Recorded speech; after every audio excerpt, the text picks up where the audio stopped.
Okay, let's dive right in. We're going to pull back the curtain on one of the most elegant and honestly powerful ideas in all of physics.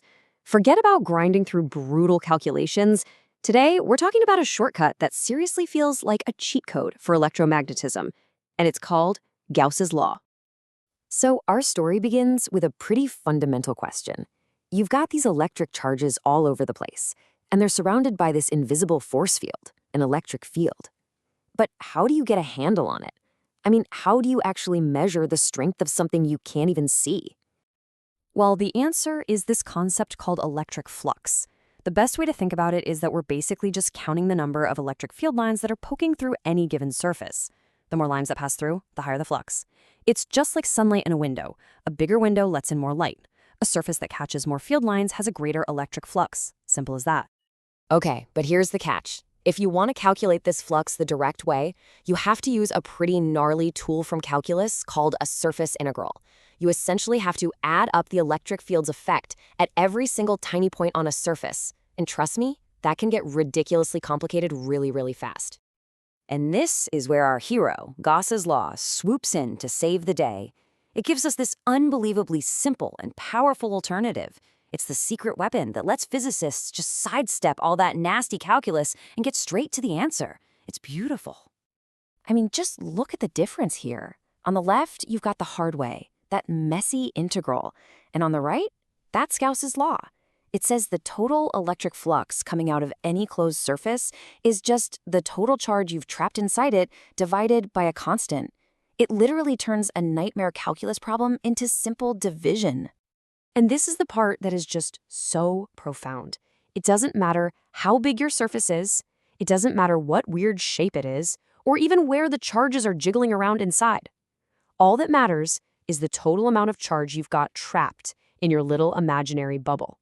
If you know that, you know the total flux. It's just an unbelievably simple and powerful idea. Now, here's the thing. Gauss's Law is always true.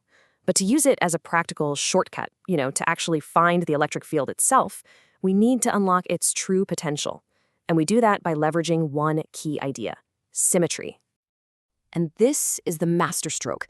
The real trick to using Gauss's Law isn't about being a math genius, it's about being clever with geometry.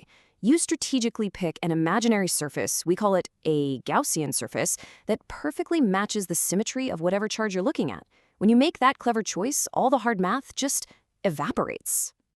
So this all boils down to a super simple 3-step strategy you can use over and over. First, just look at your setup. Is it a sphere, a long wire, a big flat sheet? Second, draw an imaginary surface that has the same symmetry. And third, you just apply Gauss's Law, and like magic, the nasty parts of the math cancel out, leaving you with a really simple equation to solve. All right, enough theory. Let's see this thing in action. Let's see how this incredible shortcut just demolishes a few classic physics problems that would normally be a massive headache. And this table just lays out the payoff perfectly. For a sphere of charge, you guessed it, you use a spherical Gaussian surface. For a long infinite line of charge, you use a cylinder. For a big flat sheet, you use a little cylinder we call a pillbox. In every single one of these cases, picking the right symmetrical shape makes the calculation almost trivial, and you get these beautiful, clean formulas for the electric field. Okay, now let's tackle one of those famous brain teaser problems that really shows off the logical power of Gauss's Law.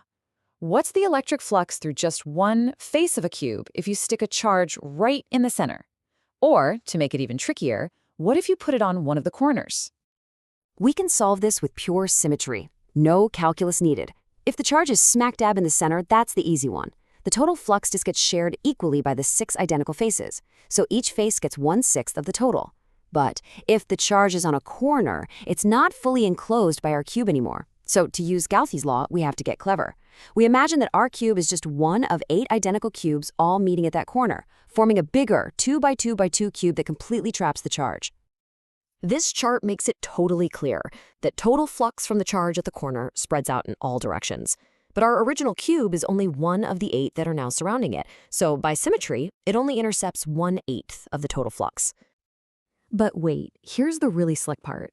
Of the 6 faces on our original cube, the 3 faces that actually touch that corner have 0 flux going through them.